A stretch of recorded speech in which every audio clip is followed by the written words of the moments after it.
3 राज्यों के 21 ठिकानों पर ईडी की छापेमारी चल रही है। इस वक्त बिहार के senior IAS officer Sanjeev Hans के ठिकानों पर भी छापे मारे जा रहे हैं। आरजेडी के पूर्व विधायक गुलाब यादव के ठिकानों पर भी छापेमारी हो रही है। ये बड़ी रेड है। पटना, पुणे, मधुबनी, झंझारपुर में भी छापेमारी हुई है। आय से ज्यादा संपत्ति का ये केस जिसमें इस वक्त ईडी तमाम जगहों पर छापे मार रही है। संजीव हंस के पटना स्थित सरकारी आवास और ऊर्जा भवन स्थित बिजली विभाग के सरकारी दफ्तर भी इस छापेमारी की जद में है। रुपेश कुमार हमारे सहयोगी इस वक्त हमारे साथ जुड़ रहे हैं पटना से। रुपेश, क्या जानकारी मिल पाई है इन रेड्स को लेकर? किस तरह की इंफॉर्मेशन ईडी को हासिल हुई है जिसके बाद ये बड़ी रेड इस वक्त कई जगहों पर एक साथ मारी जा रही है? देखिए, ईडी और आर्थिक अपराध इकाई दोनों की ये संयुक्त कार्रवाई है और गुलाब यादव जो आरजेडी के पूर्व विधायक हैं और अंबिका यादव जो एमएलसी हैं, तो उनका जो एमएलसी क्वार्टर है वहां पर, और आईएएस अधिकारी संजीव हंस के का जो सरकारी आवास है, इसके अलावा उनका जो सरकारी कार्यालय है ऊर्जा भवन में, चूंकि बिजली विभाग के वो प्रधान सचिव हैं, और इसके पहले भी गुलाब यादव और संजीव हंस को लेकर कई खबरें आई और वो विवादों में भी रहे। और उसी के बाद से ईडी की जांच में आय से अधिक संपत्ति का मामला, मनी लॉन्ड्रिंग का मामला और एक साथ 21 ठिकानों पर छापेमारी चल रही है। पटना में, झंझारपुर, मधुबनी और पुणे तक में जो इनके ठिकाने हैं उन 21 ठिकानों पर छापेमारी चल रही है। और पहले भी यानी कि कुछ इस तरह की खबरें गुलाब यादव को लेकर के, आईएएस अधिकारी को लेकर के, गैंगरेप तक का मामला सामने आया था। उसके बाद ये दोनों की संयुक्त रूप से कुछ संपत्तियों की जांच की गई और उसके बाद से ही अब ईडी और बिहार की आर्थिक अपराध इकाई की टीम संयुक्त रूप से छापेमारी कर रही है। चाहे वो ठीक है, बहुत बहुत शुक्रिया रुपेश आपका इस ताजा जानकारी और अपडेट के लिए। 3 राज्यों के 21 ठिकानों पर इस वक्त चल रही है ईडी की छापेमारी।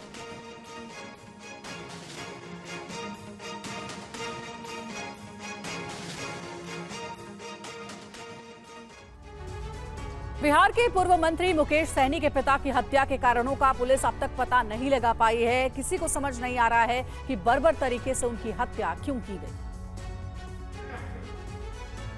विकासशील इंसान पार्टी के पिता मुकेश सहनी के पिता का हत्यारा कौन? हत्या के पीछे क्या कोई साजिश है? जीतन सहनी का मर्डर क्यों हुआ? तमाम सवालों की जांच अब एसपी देहात की अगुवाई में बनाई गई एसआईटी की टीम करेगी। 70 साल की जीतन सहनी की हत्या धारदार हथियार से हुई। उनका शव क्षत विक्षत हालत में उनके घर पर मिला। शरीर पर धारदार हथियार से कई घातक वार किए गए। आसपास खून ही खून बिखरा पड़ा है। वारदात की तस्वीरें विचलित करने वाली हैं। घटनास्थल का मुआयना किया गया है, देखा गया, उसमें प्राइमा फेसिया जो दिखता है उसमें लगता है कि कोई चोरी के नियत से आया है घर में, और उसमें ऑब्स्टेन किया गया है इनके द्वारा। उसमें जो है गंभीर रूप से घायल करते हुए इनकी हत्या की।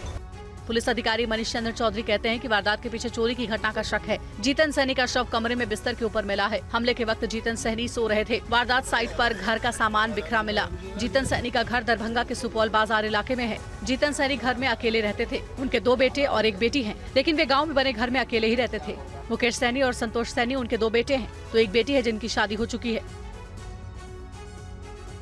और मुकेश सहनी के पिता की हत्या पर केंद्रीय मंत्री रामनाथ ठाकुर ने कहा कि अमेरिका में भी ट्रंप पर गोली चली है, तो बीजेपी प्रवक्ता अजय आलोक ने कहा कि सभ्य समाज में अपराध नहीं रोक सकते। घटनाएं होती हैं। अब अमेरिका में ट्रंप भाषण करते हुए ट्रंप पर गोली चला दी और वो अकेला आदमी था, तो हम उससे तुलना नहीं करते हैं। लेकिन नीतीश कुमार जी के रहते हुए अपराधी निश्चित रूप से पकड़ा जाएगा और उसको सजा मिलेगी। देखिए, ऐसा है कि सभ्य समाज में अपराध को आप रोक नहीं सकते हैं, चाहे भले कितने सक्षम हो जाएं। उदाहरण तो अमेरिका है, ट्रंप है, उन पे हमला हो गया। अमेरिका से सर्वशक्तिमान तो कोई है नहीं, लेकिन उद्बोधन हुआ, हमलावर को मार गिराया गया। इसको कहते हैं अंकुश। तो राज्य सरकार अंकुश लगाना जानती है, इसलिए बिहार में कानून का शासन कहा जाता है। और मैं आपको कह देता हूं कि इसको गंभीरता से लेते हुए बिहार पुलिस 72 घंटे के अंदर इसका उद्बोधन कर देगी। पुलिस अपना अनुसंधान कर रही है, करने दीजिए, 72 घंटे के अंदर रिजल्ट सामने आ जाएगा। अपराध बिहार में हुआ है और तुलना अमेरिका के एक इंसिडेंट की जा रही है। आरजेडी नेता शक्ति यादव ने बिहार के सुशासन पर सवाल उठाए। वहीं बिहार सरकार में मंत्री नितिन नबीन ने कहा कि घटना की जांच चल रही है। कोई नेता सुरक्षित भी नहीं, जदयू भाजपा के नेता भी दिन दहाड़े मारे जा रहे हैं। गोलियों के ततराहट से प्रतिदिन बिहार का कोना कोना थर्राता है। पूरी तरह से बिहार भगवान भरोसे चल रहा है। मुकेश सहनी जी के पिता की हत्या होना कोई साधारण घटना नहीं है। एक रिटायर्ड अधिकारी बिहार को चला रहा है, कोई सुनने वाला नहीं है। शासक तो अचेत ही है, इसलिए मैं कहता हूं माइंडलेस गवर्नमेंट है बिहार के अंदर। एसआईटी का गठन किया गया है और तत्काल इस पर कड़ाई से जांच चल रही है।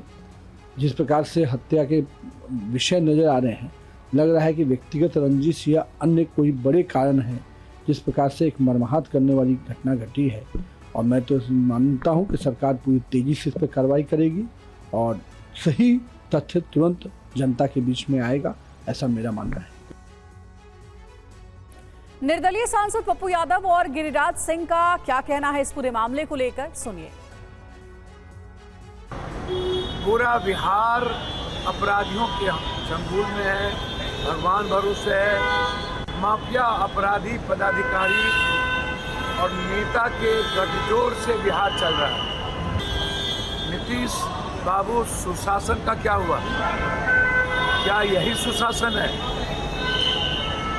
देखिए, ये राजनीति का विषय नहीं है। मुकेश सहनी बिहार के एक राजनीतिक नेता हैं।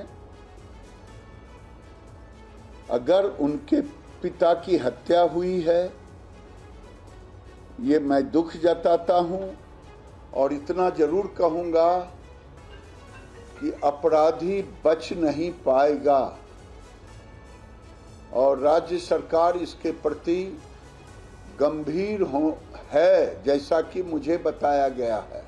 मैंने भी जब जानकारी ली तो मुझे बताया गया है सरकार गंभीर होकर के अपराधियों को नहीं बख्शने का संकल्पित है। और इस मामले पर क्या कहना है आरजेडी प्रवक्ता मृत्युंजय तिवारी और जेडीयू प्रवक्ता नीरज कुमार का, सुनते हैं। ये अत्यंत ही दुखद है और इससे हम लोग मर्माहत हैं, लेकिन शासन और प्रशासन में बैठे हुए लोगों को जवाब देना पड़ेगा। अब जनता शांत नहीं बैठेगी। जब राजनेता के परिवार सुरक्षित नहीं है तो आम लोग तो भगवान भरोसे हैं। बिहार में अपराधी राज कायम हो गया है, अपराधियों का तांडव हो रहा है और ये जंगल राज का राग अलापने वाले बीजेपी के लोग और एनडीए के लोग अब चुप क्यों हैं? आदरणीय प्रधानमंत्री जी, आदरणीय मुख्यमंत्री जी को जवाब देना चाहिए। ये महाजंगल राज, अपराधी राज बिहार में कायम हो गया है। पुलिस घटनास्थल पर पहुंच चुकी है। वैज्ञानिक अनुसंधान के तमाम जो साध्य होते हैं सबका इस्तेमाल किया जा रहा है। आपराधिक घटनाओं में जिन लोगों ने अंजाम दिया है उसको पुलिस खोज निकालेगी और घटना और न्यायिक प्रक्रिया तक उसको अंजाम तक पहुंचाएंगे। कोई भी व्यक्ति हो, एक सामान्य नागरिक के साथ भी यह घटना होती है तो यह विहित राज्य सरकार का कर्तव्य है कि बगैर देर किए हुए कठोरतम कार्रवाई सुनिश्चित करे। और महाराष्ट्र के रत्नागिरी में लैंडस्लाइड की डराने वाली तस्वीरें सामने आई हैं। तस्वीरें भयावह जरूर हैं, लेकिन राहत की बात यह है कि इस घटना में किसी को कोई नुकसान नहीं पहुंचा। डराने वाली लैंडस्लाइड की ये तस्वीरें महाराष्ट्र के रत्नागिरी जिले से सामने आई है, जहां दापोली तालुका के साखलोली गांव में भारी बारिश के चलते मिट्टी के पहाड़ भी भरभरा कर खिसक रहे हैं। मलबे में तब्दील होती ये तस्वीरें देखिए। जिले से भारी बारिश के दौरान बड़े पैमाने पर भूस्खलन की घटनाएं सामने आ रही हैं। हालांकि घटना में राहत की बात यह रही कि लैंडस्लाइड के दौरान किसी को कोई नुकसान नहीं पहुंचा, लेकिन अचानक पहाड़ खिसकने से पूरे इलाके में दहशत फैल गई। महाराष्ट्र के कई जिलों में भारी बारिश जारी है। हादसे के वक्त किसी ने मोबाइल के जरिए पूरी घटना का वीडियो बनाया। सोशल मीडिया पर ये तस्वीरें वायरल हैं। इससे पहले भारी बारिश के बाद हुए भूस्खलन की वजह से कोंकण रेलवे रूट पर सेवाएं ठप रही। ट्रैक पर लैंडस्लाइड का मलबा आने की वजह से लोगों को परेशानियों का सामना करना पड़ा। कई ट्रेनों में 15 घंटे से ज्यादा समय तक यात्री फंसे रहे। कोंकण रेलवे ने इस बीच यात्रियों को बसों के जरिए निकाला। छत्तीसगढ़ के धमतरी में पहली ही बारिश ने लोगों की परेशानी बढ़ा दी है। रुक रुक कर हो रही बारिश से कई जगहों पर बाढ़ जैसे हालात बने हुए हैं। तस्वीरें छत्तीसगढ़ के धमतरी की है, जहां पैरी नदी में आई बाढ़ ने लोगों की परेशानी बढ़ा रखी है। पिछले 3 दिन से रुक रुक कर हो रही बारिश के चलते नदी का जलस्तर काफी बढ़ गया है। हालात यह है कि सड़क से गुजरने पर शख्स की पूरी बाइक पानी में डूबी नजर आ रही है। बाढ़ से बने हालात के चलते सिरसिदा श्योपुर के बीच एनीकट में पुल के ऊपर पानी बह रहा है, जिसकी वजह से इस रास्ते से होकर गुजरने वाले लोगों को दिक्कतों का सामना करना पड़ रहा है। पुल पर पानी आने के चलते रास्ते को बंद कर दिया गया है और लोगों को मजबूरन वैकल्पिक सड़क से घूमकर गुजरना पड़ रहा है। ज्यादा बारिश के चलते खेतों में पानी भरने की वजह से इलाके में कृषि कार्य प्रभावित हो रहा है। लगातार हो रही बारिश के कारण छत्तीसगढ़ की जीवनदायिनी नदी कही जाने वाली महानदी और बालका नदियों का जलस्तर भी बढ़ रहा है। इसको देखते हुए कई गांवों में अलर्ट भी जारी किया गया है। प्रशासन की ओर से बाढ़ से बने हालात से निपटने की तैयारियां कर ली गई हैं। प्रशासन ने लोगों से अपील की है कि वो बाढ़ वाले इलाकों में ना जाएं। वहीं उत्तराखंड में बारिश की वजह से लैंडस्लाइड की घटनाएं जारी हैं। कल रात ऐसे ही एक हादसे में नेपाल के रहने वाले एक मजदूर की मौत हो गई, जबकि दूसरे की जान सांसत में फंसी। जोशीमठ में जिंदगी को बचाने की ये जंग है। तस्वीरों में देख सकते हैं कि मलबे में ये शख्स सीने तक फंसा है। एसडीआरएफ और पुलिस की टीम इसे निकालने में जुटी है। मुश्किल यह है कि लगातार बारिश की वजह से इसे निकालने में काफी मशक्कत करनी पड़ी। एक तरफ जिंदगी को बचाने की जद्दोजहद है, दूसरी ओर बरसते पानी के मलबा गिरने का डर भी। बावजूद इसके राहत और बचाव दल जिंदगी को बचाने में जुटी। बताया जाता है कि जोशीमठ के मारवाड़ी पुल के पास पुरानी सड़क में एक खोखे के पास कल रात करीब 1:30 बजे पहाड़ी से भारी मलबा और बोल्डर आ गिरे। इस हादसे में नेपाली मूल के 8 लोग फंस गए, लेकिन वक्त रहते 6 लोगों ने भागकर अपनी जान बचाई, लेकिन 2 लोगों को भागने का मौका नहीं मिला। हादसे में एक शख्स की मौत हो गई, जिसका शव निकाला गया। मृतक की पहचान 35 साल के एम बहादुर के रूप में की गई है, जो नेपाल के सुरखेत का रहने वाला बताया जाता है। वहीं दूसरे शख्स को बड़ी मुश्किल से बाहर निकाला गया। इधर भारी मात्रा में जमा मलबे को हटाने के लिए रात भर जेसीबी की मशीनें और अधिकारियों की टीम लगी रही। हादसे के बाद काफी देर तक यातायात भी जाम रहा।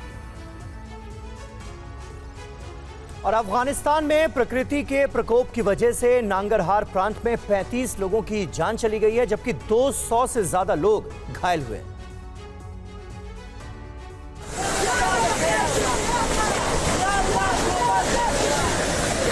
तबाही की ये तस्वीरें पूर्वी अफगानिस्तान के नंगरहार और जलालाबाद प्रांत की है, जहां अचानक आए भीषण तूफान, बारिश और बाढ़ में 30 से ज्यादा लोगों की मौत हो गई और 200 से ज्यादा लोग घायल हो गए हैं। तेज हवाओं के साथ हुई भीषण बारिश ने पूरे इलाके में जमकर तबाही मचाई है। कई इलाकों में लोग हैरान और परेशान नजर आए। तेज आए तूफान और बारिश के कारण पेड़, दीवारें और लोगों की घरों की छतें तक गिर गई, जिससे लोगों की मौत हो गई। प्रशासन का कहना है कि आपदा में जलालाबाद की प्रांतीय राजधानी सुखरोट जिले और पाकिस्तान की सीमा से लगे प्रांत के इलाके प्रभावित हुए हैं। आपदा में मरने वालों की संख्या बढ़ने की आशंका है। उन्होंने कहा है कि घायलों को नांगरहार क्षेत्रीय अस्पताल और फातिमा तुल जहरा अस्पताल में भर्ती कराया गया, जहां उनका इलाज जारी है। वहीं शवों को पोस्टमार्टम के लिए मॉर्चरी में रखा गया है। अफगानिस्तान में ये त्रासदी मई में अचानक आई बाढ़ के बाद हुई है। मई से अब तक भारी बारिश और बाढ़ से 400 से ज्यादा लोगों की मौत हो चुकी है, जबकि हजारों लोग बेघर हो चुके हैं। देश की लाखों एकड़ कृषि भूमि पानी में डूब गई थी। और अब आपको किर्गिस्तान की तस्वीरें दिखाएंगे, जहां सैलाब ने कई इलाकों को अपनी चपेट में ले लिया है। देखिए पूरी खबर। लहरों से जंग, सैलाब का प्रहार, सैलाब में डूबी गाड़ियां, जल प्रहार से जूझती जिंदगी, हर तरफ तबाही का मंजर। ये किर्गिस्तान की ओश से आई बाढ़ की लेटेस्ट तस्वीरें हैं। इस बीच ओश इलाके में आई बाढ़ के बीच ये शख्स सैलाब में फंसा रहा। काफी देर मशक्कत के बाद इस शख्स की जान बचाई जा सकी। किर्गिस्तान के इस इलाके में बाढ़ ने तबाही मचाई हुई है। घर मकान सब पानी में डूब चुके हैं। पूरा इलाका सैलाब की मार से कर्राह रहा है। बिजली सप्लाई ठप है। गलियों में पानी ने कब्जा जमा रखा है। सैलाब की मार घर की दहलीज तक पहुंच गई। हर तरफ हाहाकार मचा है। खाने पीने की सामान की किल्लत से लोगों की मुश्किलें बढ़ रही हैं। कई मकान इस बाढ़ के पानी में समा गए हैं। गाड़ियों की जल समाधि की तस्वीर आपके सामने। कई कार सैलाब में खिलौने की तरह बहती नजर आ रही हैं। हजारों गाड़ियां बाढ़ के प्रहार से तबाह हो गई। कई गाड़ियों को क्रेन की मदद से बाढ़ और दलदल के बीच से निकाला गया। किर्गिस्तान के उस इलाके में राहत और बचाव का काम जारी है। मलबा हटाया जा रहा है। कई इलाकों में जल भराव से निजात दिलाने के लिए मोटर पंप का सहारा लिया गया। आपातकालीन सेवाओं को अलर्ट पर रखा गया। मेडिकल सुविधाओं को बढ़ाया गया। अब इस इलाके में बीमारी और महामारी की आशंका भी बढ़ रही है। चीन में बाढ़ से बर्बादी के निशान बिखरे पड़े हैं। सैलाब ने सबसे ज्यादा तबाही चोंगकिंग में मचाई है। चीन के कई इलाकों में बाढ़ ने जिंदगी पर ब्रेक लगा दी। हर तरफ पानी ही पानी, बारिश की मार, बाढ़ का प्रहार, सैलाब का कब्जा। तस्वीरें चीन की हैं। चीन के कई प्रांत में बाढ़ बारिश ने भीषण तबाही मचा रखी है। चीन के ज्यादातर इलाके बाढ़ की चपेट में हैं। टीवी स्क्रीन पर सैलाब की जो तस्वीर इस वक्त आपके सामने, वो चीन के चोंगकिंग इलाके की है। बाढ़ से ये इलाका कर्राह रहा है। बाढ़ के तूफानी प्रहार में सड़क पर खड़ी गाड़ियां भी बहने लगी हैं। सैलाब की ऐसी मार से तो बड़ी बड़ी गाड़ियां भी इस जल बवंडर में डूब जाएं। छोटी छोटी गाड़ियां तो इस जल प्रहार में खिलौने की तरह तैरती नजर आ रही हैं। मानो हाहाकार करता हुआ, हुंकार भरता हुआ ये पानी सामने आने वाली इन गाड़ियों को अपने ठोकरों से उड़ा ले जाए। मानो ये भीषण जल प्रवाह इन गाड़ियों से कोई खेल खेल रहा हो। सब कुछ डुबो देने पर आमादा इस बाढ़ ने चीन के कई शहरों में इस तरह हजारों गाड़ियों की जल समाधि बना दी है। कल्पना कर सकते हैं पानी की तेज धार में डूब जाने वाली इन गाड़ियों का क्या हश्र हुआ होगा। कई गाड़ियों का कचुम्बर बन गया, पूरी तरह तबाह हो गई।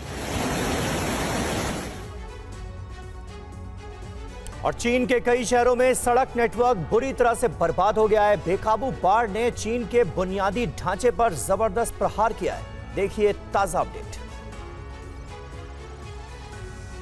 बाढ़ के प्रहार से हाहाकार, सड़क पर सैलाब का कब्जा, जल प्रहार से सड़क नेटवर्क बर्बाद।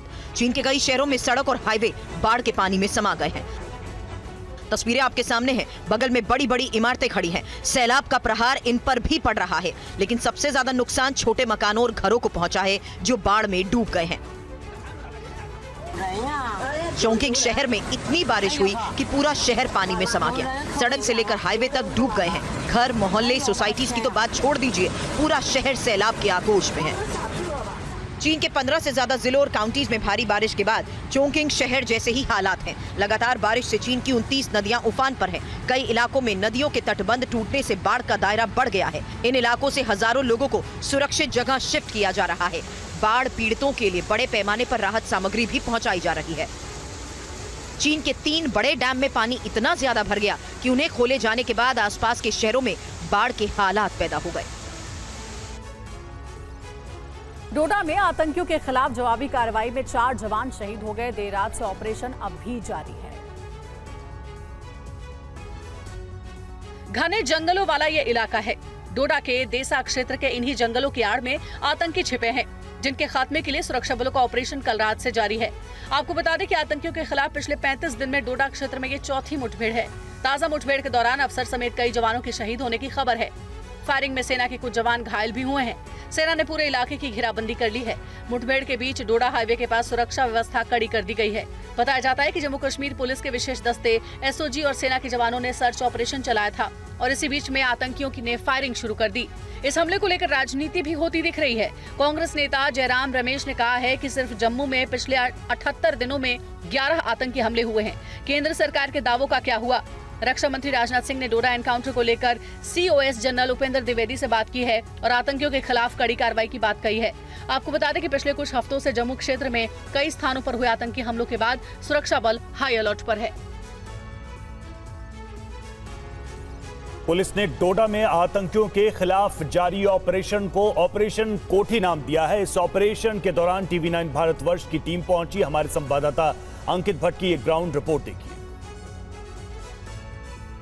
सेना की तरफ से इस ऑपरेशन का नाम ऑपरेशन कोठी रखा गया है। वहीं इस ऑपरेशन में लगातार भारतीय सेना, जम्मू कश्मीर पुलिस जो है इन्हीं घने जंगलों में कोऑर्डिनेट सर्च ऑपरेशन चला रही है ताकि जितने आतंकी इस इलाके में छुपे हुए हैं उनको जल्द से जल्द न्यूट्रलाइज किया जा सके। कल देर रात सेना की तरफ से ऑपरेशन कोठी लॉन्च किया गया और स्पेसिफिक इनपुट मिली सुरक्षा बलों को कि 2 से 3 आतंकी इस इलाके में छुपे हुए हैं। वहीं सुरक्षा बलों की तरफ से जैसे ही इस इलाके को घेरा जाता है, आतंकियों के साथ कांटेक्ट एस्टैब्लिश किया जाता है और उसी बीच में सेना के एक अफसर समेत 4 जवान जो है वो वीर गति को प्राप्त होते हैं। और उसके बाद इंटेंसिफाइड सर्च ऑपरेशन जो है इन्हीं घने जंगलों के अंदर लगातार सुरक्षा बलों की तरफ से चलाया जा रहा है, ताकि आतंकी जहां पर भी छुपे हुए हैं उनको जल्द से जल्द ट्रेस किया जाए, उनको जल्द से जल्द न्यूट्रलाइज किया जाए। जिस जगह पे मैं मौजूद हूं यहां से आगे जाने की किसी को भी अनुमति नहीं है। और जम्मू कश्मीर के डीजीपी आर स्वैन ने बड़ा बयान दिया है। उन्होंने क्षेत्रीय राजनीति को आतंक के लिए जिम्मेदार बताया। The full truth is, Pakistan successfully came to infiltrate all important aspects of our civil society. Thanks to the regional so-called mainstream politics in the valley, there is overwhelming evidence to show that many had honed the art of running with the hare and hunting with the hound to a near science that left both the common men and the security men bewildered, frightened and confused. Visiting homes of killed terrorists and expressing sympathy in public became the new normal. While elimination of new recruits to terrorism was allowed and tacitly encouraged, those who facilitated the recruitment, arranged finances, were never investigated. And it was forbidden to even go near Jamaat-e-Islami that provided the religious and ideological justification to the perfidies of the terrorists and the Hurriyat. This was despite being an open secret that the Jamaat network was not only able to sabotage government efforts to normalize the situation, but also had a terror finance network that played a big role in mobilizing street protests. Jammu Kashmir के DGP पर महबूबा मुफ्ती का बड़ा बयान। हमें fixer की नहीं DGP की जरूरत है, मुफ्ती ने कहा है, और डीजीपी को बर्खास्त कर देना चाहिए। डीजीपी का काम पीडीपी को तोड़ना है, महबूबा मुफ्ती का ये बयान। जो इस वक्त के डीजी हैं, he is more busy with fixing things politically. उनका जॉब है पीडीपी के लोग कैसे तोड़े जाए, लोगों को कैसे हरास किया जाए, उनको कैसे धमकाया जाए, जर्नलिस्ट को कैसे तंग किया जाए। आपका जो पासपोर्ट है उसको वेपन बना दिया गया है। तो ये क्या हो रहा है? We don't need a fixer here, we need a DG. हमारे पास यहाँ पहले भी बाहर से बहुत डीजी आए हैं, बहुत अच्छा काम किया उन्होंने। अपने विवादित बयानों के लिए मशहूर इत्तेहाद मिल्लत काउंसिल के प्रमुख मौलाना तौकीर रजा के अब सामूहिक धर्म परिवर्तन कराने वाले ऐलान का विरोध हो रहा है। संतों ने इसे लेकर कार्रवाई की मांग की है। मौलाना तौकीर रजा के सामूहिक धर्म परिवर्तन कराने के ऐलान का विरोध बढ़ता जा रहा है। साधु संतों ने इसे हिंदू धर्म के खिलाफ षड्यंत्र करार दिया और तौकीर रजा के खिलाफ कार्रवाई की मांग की। इसमें बहुत सारे जो लोग षड्यंत्रकारी जो लोग हैं वो तौकीर रजा जैसे लोग जो है लगे हुए हैं। मैं तो इसके लिए रोड पे आऊंगा और रोड पे आंदोलन करूंगा इसके बारे में, और हिंदुओं को जगाऊंगा कि ये सब हो कैसे सकता है, हमारे पास क्या कमी है। मौलाना, तू 23 लड़के लड़कियों की बात करता है। यदि तूने एक भी हमारे हिंदू भाई बहन का धर्म परिवर्तन कराया या कलमा पढ़वाया तो मैं बरेली में आकर हजारों समर्थकों के साथ तेरी जीभ काट लूंगा। आइए सुनाते हैं आपको वो बयान जिस पर इतना हंगामा मचा है। पहले चरण में हम 5 जोड़े हमने मुंतखब किए हैं। उन लोगों का धर्म परिवर्तन तो तकरीबन उनका पहले से है, आपस में वो कर चुके हैं। तो धर्म परिवर्तन की जो प्रक्रिया है वो पूरी की जाएगी और उनका बाकायदा निकाह होगा सामूहिक। और देखिए, मौलाना तौकीर रजा पर विश्व हिंदू परिषद ने भी पलटवार किया है। कहा है कि नफरत फैलाना चाह रहे हैं तौकीर रजा। सामूहिक धर्मांतरण वाले ऐलान का विरोध किया जाएगा। हिंदू मुस्लिम को लड़ाने की कोशिश की जा रही है, ये कहा है विश्व हिंदू परिषद ने। एक बार फिर मौलाना तौकीर कह रहे कि 5 हिंदू जोड़ों का हम निकाह करवाएंगे, धर्म परिवर्तन कराएंगे, और इस तरह की अनुमति मांगी है बरेली प्रशासन से। क्या कहेंगे? ये असाधारण मामला है। इसमें तौकीर रजा को बीच में आने की ज़रूरत क्या थी? इसलिए it is more the manner of it. जैसे ये किया जा रहा है उससे उनके इरादे स्पष्ट होते हैं। यह मामला धर्म के आधार पर, हृदय परिवर्तन के आधार पर धर्म परिवर्तन का नहीं है। ये मामला दंगे भड़काने का है। ये मामला हिंदुओं को भड़काने का है और हिंदू मुस्लिम संबंधों का खराब करने का है। विश्व हिंदू परिषद ऐसे किसी भी प्रयास का सामना करेगी और अपने हिंदू समाज की रक्षा के लिए जो कुछ उचित होगा वो हम अवश्य करेंगे। यूपी में शिक्षकों की डिजिटल हाजिरी के खिलाफ अब मायावती भी आ गई हैं। इससे पहले यूपी के कई नेता इस मामले में अपना विरोध जता चुके हैं। सरकारी स्कूलों में डिजिटल अटेंडेंस को लेकर शिक्षकों के जारी विरोध पर बीएसपी सुप्रीमो मायावती भी अब साथ आ गई। उन्होंने कहा कि सरकार स्कूलों की बुनियादी समस्याओं को हल करने की जगह सिर्फ ध्यान भटकाने का काम कर रही है।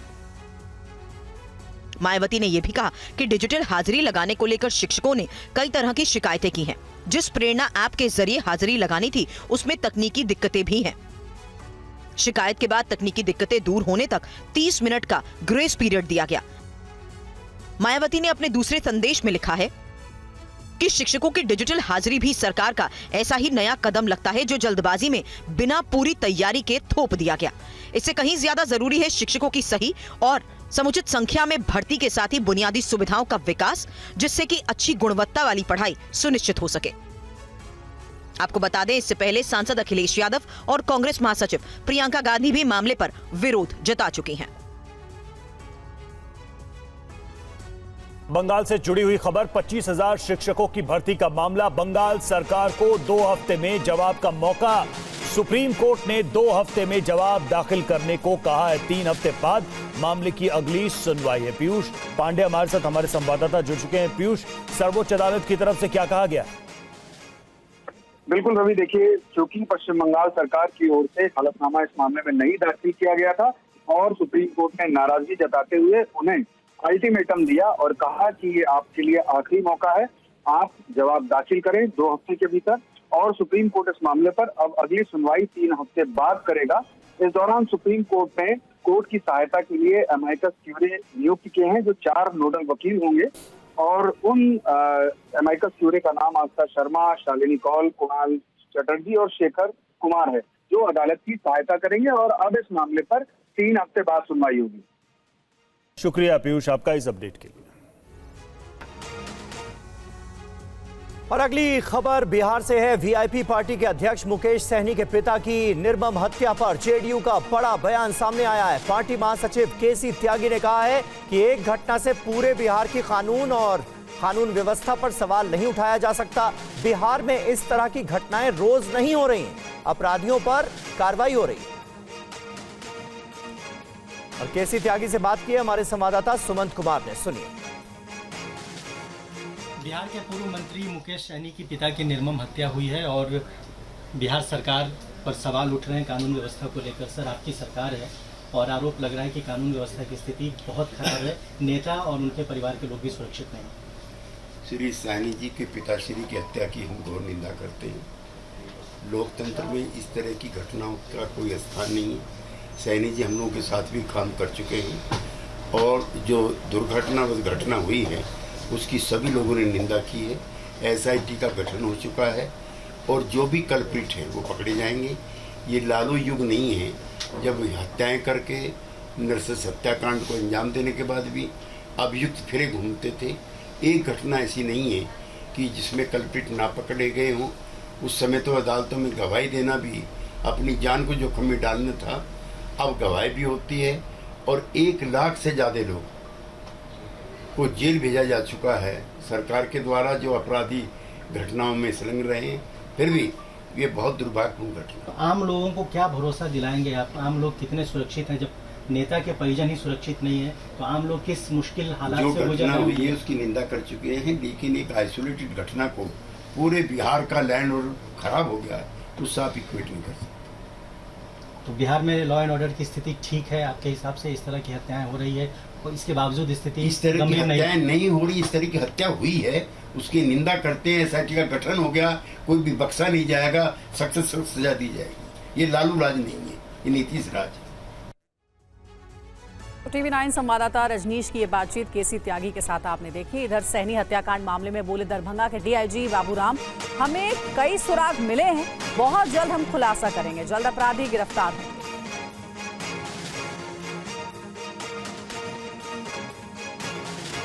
घर गांव के किनारे पे स्थित है। शायद इसीलिए रात में पड़ोसियों को सूचना नहीं मिली है। पुलिस को सुबह 7:15 बजे सूचना मिली थी, तो तमाम वरीय पदाधिकारी यहां तुरंत पहुंचे हैं।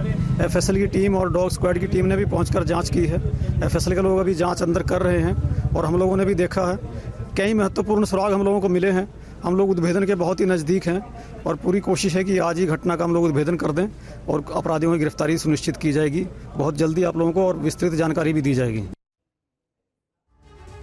आईएएस पूजा खेडकर की मुश्किलें बढ़ती नजर आ रही हैं। कल महाराष्ट्र के वाशिम स्थित उनके सरकारी आवास पर पुलिस ने करीब 2 घंटे तक उनसे पूछताछ की। ट्रेनिंग के दौरान सुविधाओं की मांग और मां मनोरमा की दबंगई वाले वीडियो के बाद सुर्खियों में आई पूजा खेडकर से देर रात उनके सरकारी आवास पर पुलिस ने पूछताछ की। बताया गया कि पूजा के आवास पर 3 महिला पुलिसकर्मी भी वाशिम स्थित घर में मौजूद रही। देर रात महिला पुलिसकर्मी और अधिकारी क्यों आए, इसके बारे में पुलिस ने खुलासा नहीं किया, लेकिन बताया जा रहा है कि पुलिस घंटे भर से ज्यादा तक घर में मौजूद रहकर सवाल जवाब करती रही। पुलिस करीब 1:30 बजे पूजा के घर से बाहर आई। पूछताछ वाली टीम में पुणे पुलिस शामिल बताई गई।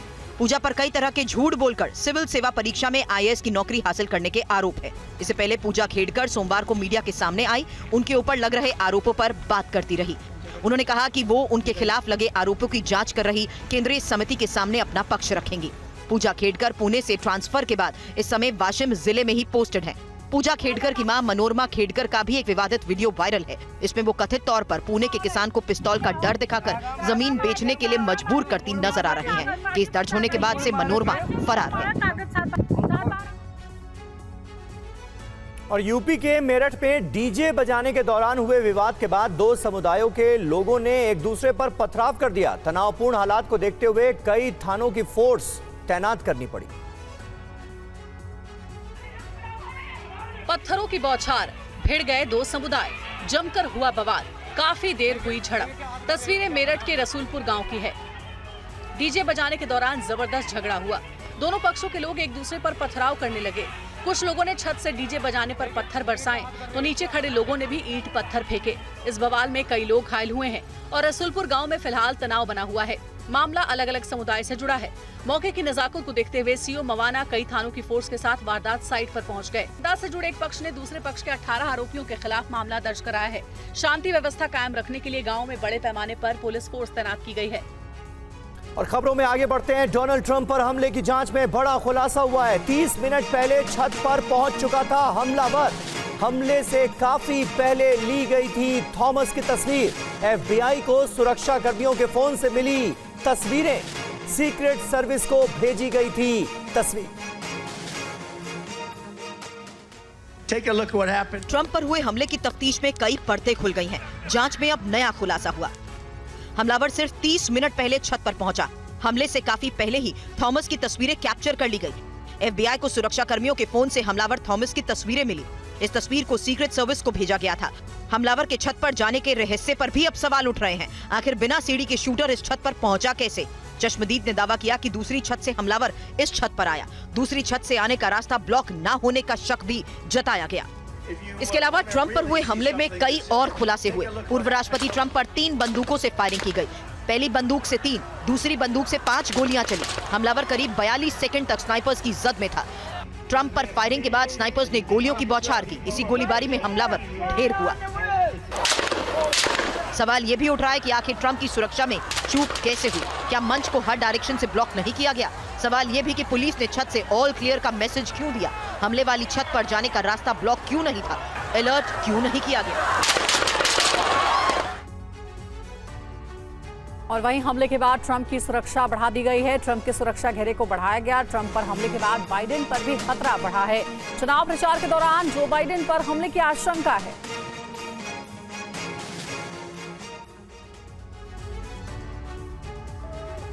ट्रंप पर हुए हमले के बाद अमेरिका में सियासी भूचाल आ गया है। सुरक्षा में हुई चूक पर सवाल उठ रहे हैं। लिहाजा हमले के बाद अब ट्रंप की सुरक्षा बढ़ाई गई है। ट्रंप के सुरक्षा घेरे को और मजबूत किया गया है।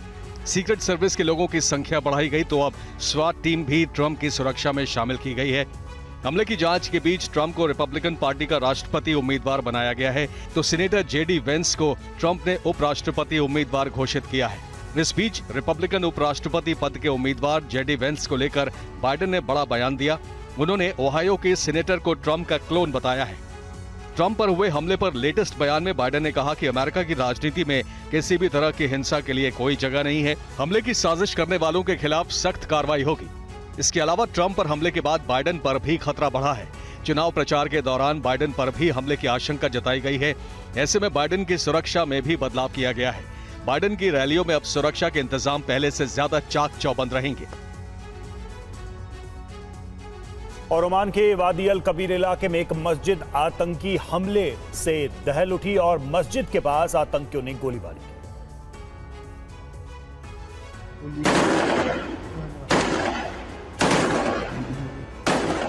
मस्जिद पर हमला, निशाने पर शिया, गोलियों की बौछार, मस्कट में आतंकी हमला। गोलियों की आवाज, अफरा तफरी, चीख पुकार, हर तरफ चित्कार।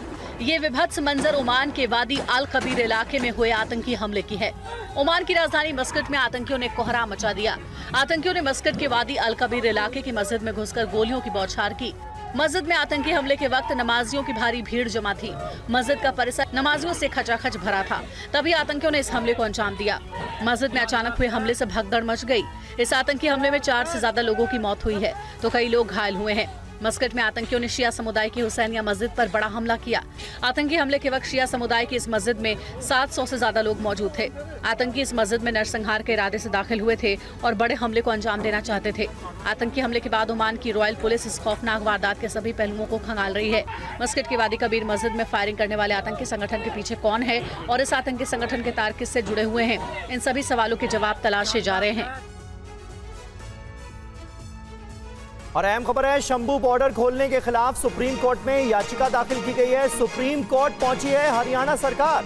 हाई कोर्ट के आदेश को सुप्रीम कोर्ट में दी गई है चुनौती। 22 जुलाई को सुप्रीम कोर्ट में इस मामले की सुनवाई होगी। पीयूष पांडे हमारे संवाददाता इस वक्त हमारे साथ मौजूद हैं। पीयूष, क्या जानकारी मिल पा रही है और हरियाणा सरकार की तरफ से क्या कहा जा रहा है? क्यों हरियाणा सरकार ये नहीं चाहती कि शंभू बॉर्डर को खोला जाए, जो कि इतने महीनों से बंद है, किसान आंदोलन के वक्त से बंद है? बिल्कुल समीर, देखिए इस मामले में आज जो हरियाणा सरकार के वकील उन्होंने सीबीआई के समक्ष ये मेंशन किया कि इस मामले पर जल्द सुनवाई की जाए, क्योंकि 10 जुलाई को एक जनहित याचिका पर सुनवाई करते हुए पंजाब हरियाणा हाईकोर्ट ने सरकार को 1 हफ्ते में शंभू बॉर्डर के बैरिकेड खोलने का निर्देश दिया था। हरियाणा सरकार का कहना है कि कानून व्यवस्था की स्थिति बहाल रखने के मद्देनजर उसे ये रास्ता बंद रखा था और ऐसे बैरिकेड अगर खोल दी गई तो व्यवस्थाओं में दिक्कत आ सकती है। तो इसलिए इस मामले में हरियाणा हाईकोर्ट के आदेश पर सुप्रीम कोर्ट रोक लगाए। अब सुप्रीम कोर्ट इस मामले पर 22 जुलाई को सुनवाई करेगा। देखना यह है कि सुप्रीम कोर्ट का रुख इस मामले में क्या रहता है। बहुत शुक्रिया आपका पीयूष इस जानकारी के लिए। हरियाणा के महेंद्रगढ़ में केंद्रीय गृह मंत्री अमित शाह पिछड़ा वर्ग सम्मान सम्मेलन को संबोधित कर रहे हैं। आइए आपको सीधे वहां लिए चलते हैं। इसी सम्मेलन में, पिछड़ा वर्ग के सम्मेलन में हमेशा हरियाणा के पिछड़ा वर्ग ने भाजपा को आशीर्वाद दिया है। अब भाजपा का भाई एक कर्तव्य बनता है, जो कुछ किया है उससे ज्यादा कर कर हम आपके पास आए। नायब सिंह जी की कैबिनेट ने 3 निर्णय करे हैं। सबसे पहला निर्णय, क्रीमी लेयर की सीमा 6 लाख से बढ़ाकर 8 लाख करने का निर्णय नायब सिंह सैनी भाजपा सरकार ने किया है। इसके साथ साथ 8 लाख गिनने में तनख्वाह भी नहीं गिनी जाएगी और कृषि की आय भी नहीं गिनी जाएगी। अब हर बच्चे को ओबीसी का फायदा मिलेगा। अब तक पंचायतों में जो रिजर्वेशन था उसको भी बदलने का फैसला किया है। पंचायत में 8% रिजर्वेशन ग्रुप ए के लिए था, उसके साथ 5% रिजर्वेशन ग्रुप बी के लिए भी आज से शुरू हो जाएगा। इससे बहुत बड़े हरियाणा की जनता को ये आरक्षण का फायदा मिलेगा। रिजर्वेशन म्युनिसिपल कॉरपोरेशन में भी 5% ग्रुप बी के लिए शुरू होगा, 8% 10 का 10 रहेगा और ग्रुप बी का रिजर्वेशन 5% ज्यादा मिलेगा। भाइयों बहनों, ये तीनों जो निर्णय है वो प्रधानमंत्री नरेंद्र मोदी की नीति को लागू करने वाले हैं। 2014 में नरेंद्र मोदी जी ने जब पार्लियामेंट के अंदर पहली बार सांसद के नाते पैर रखा और देश के प्रधानमंत्री बने, पूरे देश के सामने भाषण किया था, मेरी ये सरकार दलितों की सरकार है, गरीबों की सरकार है और मेरी ये सरकार पिछड़ों की सरकार है। तो महेंद्रगढ़ हरियाणा में संबोधित कर रहे हैं गृह मंत्री अमित शाह।